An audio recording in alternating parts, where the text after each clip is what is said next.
Ari nyimimin teh hiji parawan anu ceuk beja mah. Eta nyimimin teh boga tingkah laku anu beda ti batur. Jeung manehna oge kaasup wanoja anu resep ulin tur pikaresepeun. Da puguh cenah salianti manehna boga rupa nu geulis dibarengan oge ku manis imut nu ngagelenyu kitu paribasana. Kacaturkeun dina hiji poe eta nyimimin teh titah nungguan imah ku kolotna. Nya sakira 3 poe mah aya cenah. Kusabab eta kolot nyimimin teh rek inditnya nyabaan ka imah adina nu aya di dayeuh. Lantaran eta adina kolot nyimimin teh rek ngayakeun acara hajatan. Atuh daek teu daek eta nyimimin teh kudu nungguan di imahna sorangan. Ngan untungna teh nyimimin mah geus biasa. Jeung sakituna mah eta nyimimin teh kaasup wanoja anu ludeungan. Sok sanajan kudu nungguan imah kolotna sorangan bae. Ari sasingkatna ieu carita, dina kira wanci peuting nu keur sepi jempling. Eta nyimimin teh keur ngagoler bae di jero kamarna, sok sanajan bari ukur di caangan ku lampu lantera anu teu sabaraha caangna. Ari kaayaan dina waktu harita, di luar kaayaan masih keneh hujan ngaririncik cenah mah. Malahan mah eta hujan teh ti tadi sore keneh. Ari nyimimin peuting harita keur anteng bae ulin jeung lamunan bari digupay ku luak leokna cahaya lantera. Sok sanajan manehna oge sakapeung mah dibarengan ku hulang-hulang lantaran manehna kabawa ku hawa kaluman jeung kararesel. Dina satengahing hulang-hulangna eta nyimimin teh ngarasa kageuing tina lamunanana. Alatan harita teh manehna ngarasa kaget kusabab teu sakara-kara cenah. Dina kira wanci tengah peuting jol ujug-ujug bae aya angin nu ngagelebug anu karasana teh henteu saperti angin nu biasana. Ari eta angin teh asup ka jero kamar sambari motah sagala. Tapi dah henteu lila kituna teh jeung katempona oge teu ngaruksa kana naon-naon barang anu aya di sabudeureun kamar. Nyakseni kaayaan saperti kitu, eta nyimimin teh harita keneh metot simbutna. Terus eta si simbut teh dipake ngarimunan sakujur awakna alatan kabawa ku rasa sieun. Manehna harita asa sadar asa henteu cenah kusabab eta nyimimin teh ngarasa aya nu ngagarayam kana pingpingna. Bari terus mapai ka sakujur awakna, mimitina mah nyimimin teh ngarasa getek. Lila-lila manehna ngarasa nyaman, buktina manehna oge ngarasa nikmat sagala cenah. Jeung eta rasa teh ku manehna can dirasakeun saumur hirupna. Rumayan rada lila kituna teh. Anu akhirna eta nyimimin teh kabawa ku arus sagara kanikmatan. Bari ting saha anu isengna mah da sidik teu katempo jirimna. Nu akhirna eta nyimimin teh ngalempreh bae jiga ngarasa capek. Malahan mah eta ambekna oge mending rehap ranjug cenah. Tungtungna eta nyimimin teh kasarean tibra nepi ka teu inget deui bumi alam.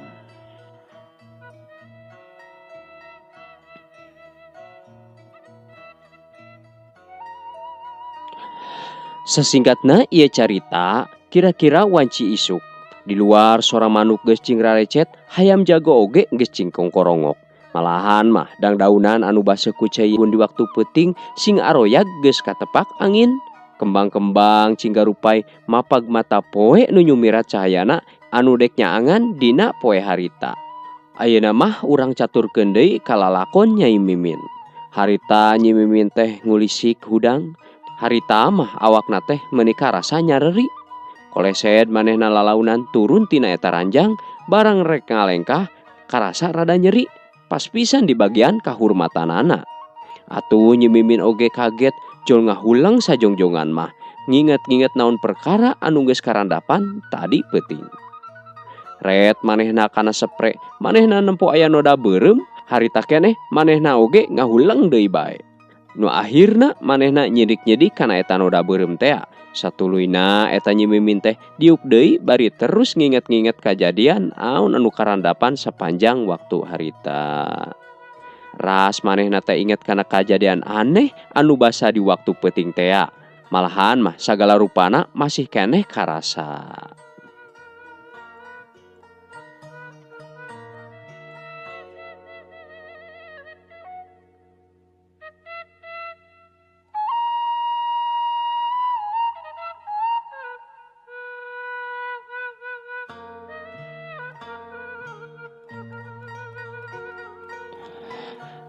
Dina ngahulang jentulna eta Nyi Mimin teh manehna mikiran hiji kanikmatan anu moal bisa digambarkeun ku naon bae cenah.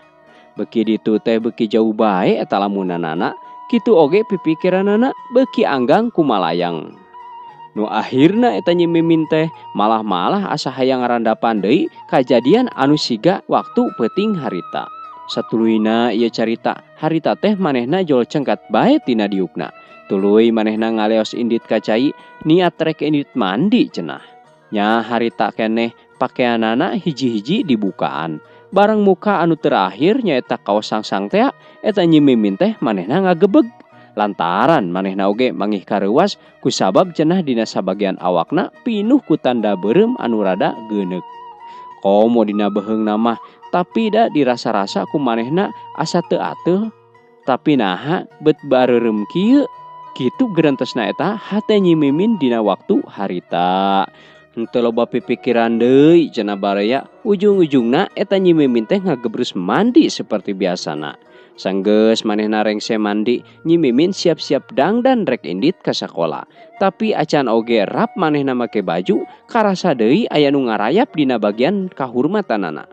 Poho kana niatna mah kalah anteng nuturkeun pangajak anu teuing saha da teu katempo wujudna. Sanggeus ngarasa puas eta Nyi Mimin teh kalah ngaguher deui sare, lain indit ka sakola. Aya kana 3 poena mah Nyi Mimin teh kitu jeung kitu gawena.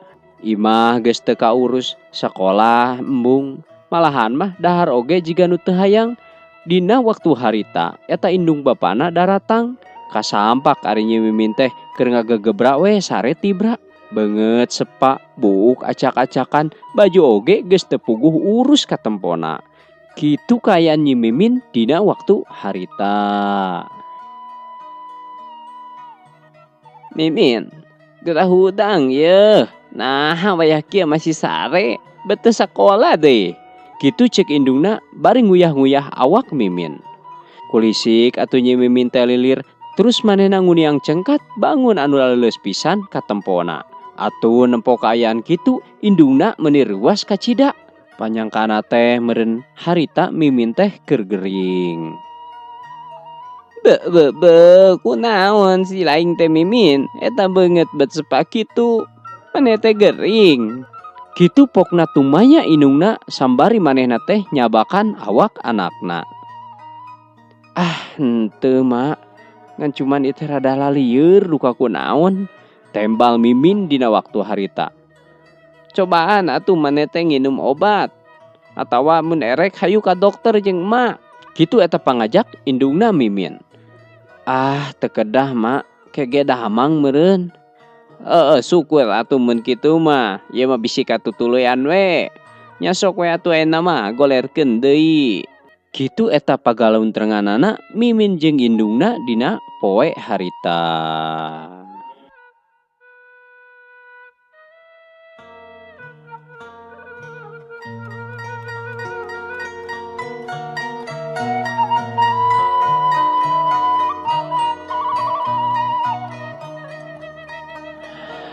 Kacaturkeun sabulan ti harita, eta Nyi Mimin teh beuki ruksak bae, awakna begang, gawena ngan ngadaharan nu lada jeung nu haseum. Bari manehna teh mineng katempo utah-utahan sagala cenah. Atuh nempo kitu indungna beuki reuas bae, tapi satiap diajak ka dokter, Mimin mah sok nolak jeung nolak bae. Ganti poe awakna eta Nyi Mimin teh jiga nu barareukah. Beteungna katempo gede, gawena oge ngan sare jeung sare bae. Malahan mah geus mung nanaon ka sakola oge kudu dipaksa-paksa.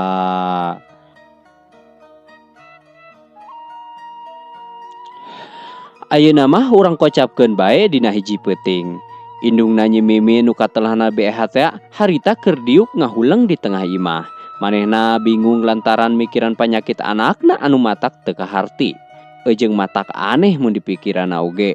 Keur kitu eta BH ngadenge Mimin jiga anu keur marurung atuh geuwat manehna oge cengkat muru ka kamar anakna. Barang brai panto dibuka, kasampak Mimin teh keur peureum beunta. Bari jiga anu keur ngararasakeun hiji kangeunahan cenah. Ari harita eta BH teh nyangkana Mimin teh keur ngimpi. Manehna ngeteyep ngadeuketan awak Nyi Mimin sembari dek menerkeun simbutna.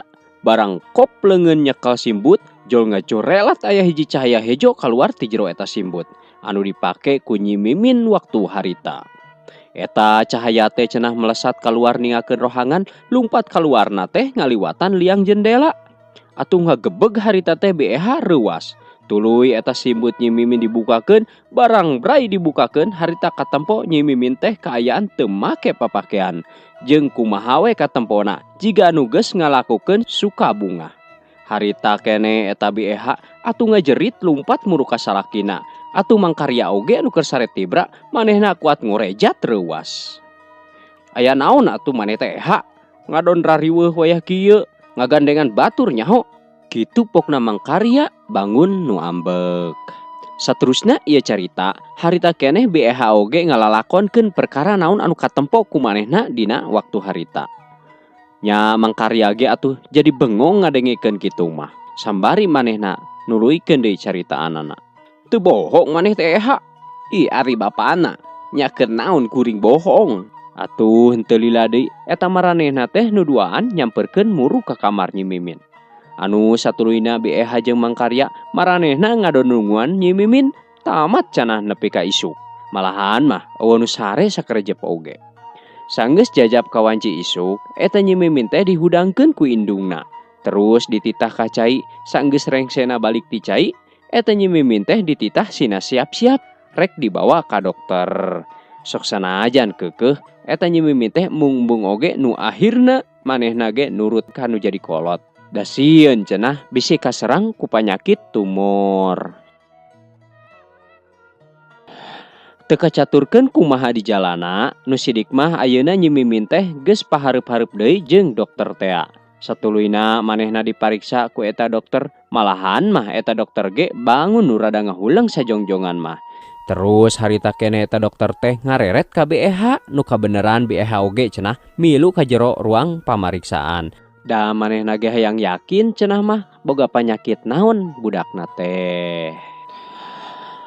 Henteu lila deui eta pa dokter teh tumanya ka BEH. Kieu pokna teh.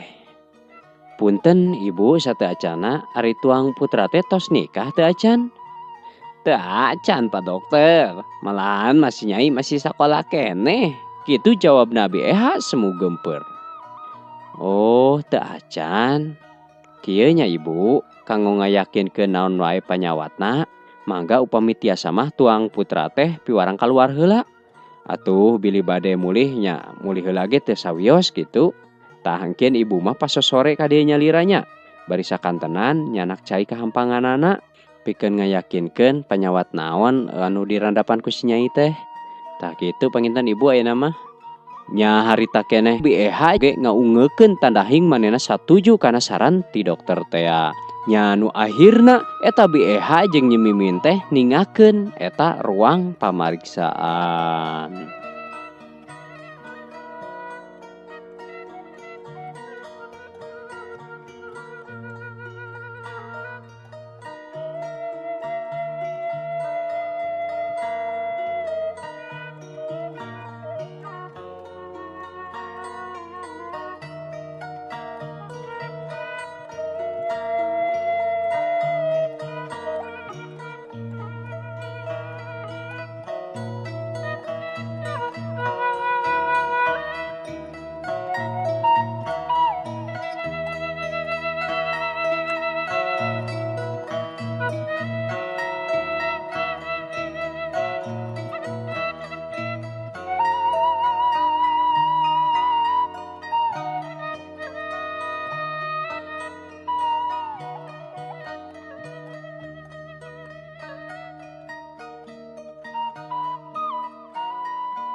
Sasingkatna ieu carita sakira wanci pasosore eta BEH jeung Pak Dokter teh sakumaha janjina.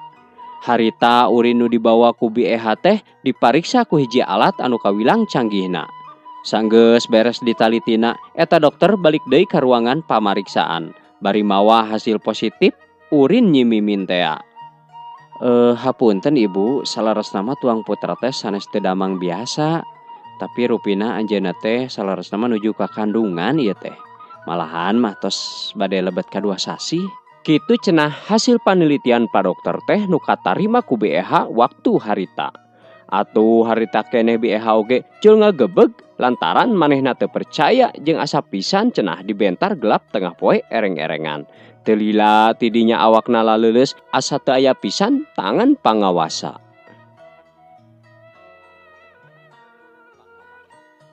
Anu saterusna ieu carita, harita teh BEH geus aya deui di satengahing perjalanan. Dek jog-jog balik ka imahna. Ari eta leumpangna oge meuni asa napak asa henteu cenah karasana ku BEH teh. Malahan mah katempona ge semu melenghoy ti kajauhan mah. Pikiran kumalayang rea jalma nu nanya oge meuni teu aya pisan hiji oge nu dijawab. Sagancangna ieu carita, ayeuna mah BEH teh geus nepi deui ka pakalangan imahna. Manehna jol hanjat kana golodog sambari mukakeun panto.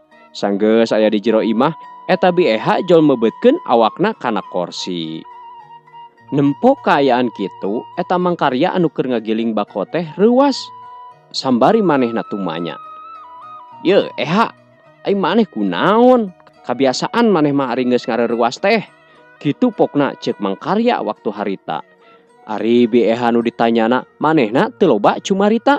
Nya anu akhirna mah eta BEH teh ngasogeun bae kertas anu pamere ti dokter teh. Harita keneh eta kertas ti dokter teh kumang karya dibaca kalawan dariana. Malahan manepi ka imet sagala sok sieun keuna kana nyalahan. Saenggeus talarti kana macana, eta mangkarya harita keneh nanya deui ka BEH. Malahan mah eta nanyana teh sambari dibarengan ku beungeut anu kacida beureumna. Pokna teh kieu cenah. "Naon Eha? Eta si Mimin teh reuneuh. Teu salah kitu ieu teh. Na saha lalakina cenah anu geus kumawani ngarurujit ka anak aing." "Atuh teuing bapana, justru kami oge teh keur bingung." Kitu tembalna BEH di waktu harita. Nya satuluyna mah eta mangkarya nuluykeun deui caritaanana. "Nah jadi bet kieu budak teh, leutik keneh geus kumawani namplokeun kokotor kanu jadi kolot. Mana geura si Mimin teh Eha gusur ka dieu." Kitu eta kedalna mangkarya dina waktu harita. Ari Nyi Mimin nu aya di jero kamar teh manehna jol ceurik ngabangingik sembari nangkep tuur sagala cenah. Manehna bingung naha bet jadi kieu jeung kudu kumaha teuing kudu kumaha. Cag ayeuna mah urang ecageun heula carita anu judulna Getih Siluman bagian kahiji karya Dewi Samudra. Tah kitu cenahnya baraya carita nu dina dinten ayeuna. Insyaallah ieu carita teh bade dipedarkeun deui di bagian kaduana. Sateu acan simkuring pamit, simkuring bade ngucapkeun mangrebo-rebo hatur nuhun ka para pencinta dongeng Sunda di mana wae ayana, terutama ka para subscriber anu selalu manco. Oge ka baraya-baraya anu di kaler di kidul di wetan ujung di kulon anu kusim kuring teu tiasa disebatan hiji-hijina. Tapi mudah-mudahan sadayana mitra incuki Sunda dak di mana wae ayana sing aya dina Ginanjar kawilujengan. Oge sim kuring teu hilap bade ngucapkeun mangrebo-rebo hatur nuhun ka Teteh Dewi Samudra anu padumukanana teh di Sumedang. Anjeunna parantos mempercantenkeun salah sahiji naskahna diropea ku sim kuring. Oge bilih teh mah aya para saderek-saderek anu sok resep kitu nya sareng hobi ngadamel naskah-naskah dongeng Sunda. Bilih teh mah kapayuna hoyong dipedarkeun dina channel sim kuring. Sumuhun mangga insyaallah-nya mangga hubungi wae kontak anu tos aya di profil channel YouTube sim kuring. Atanapi di lewat Facebook oge sumuhun mangga kantun milarian we Incuki Sunda atanapi Facebook pribadi Endai Aditya Dangiang. Panginten dicekapkeun sakitu bae ditutup ku doa. Wabillahi taufiq wal hidayah. Wassalamualaikum warahmatullahi wabarakatuh. Hatur nuhun permios.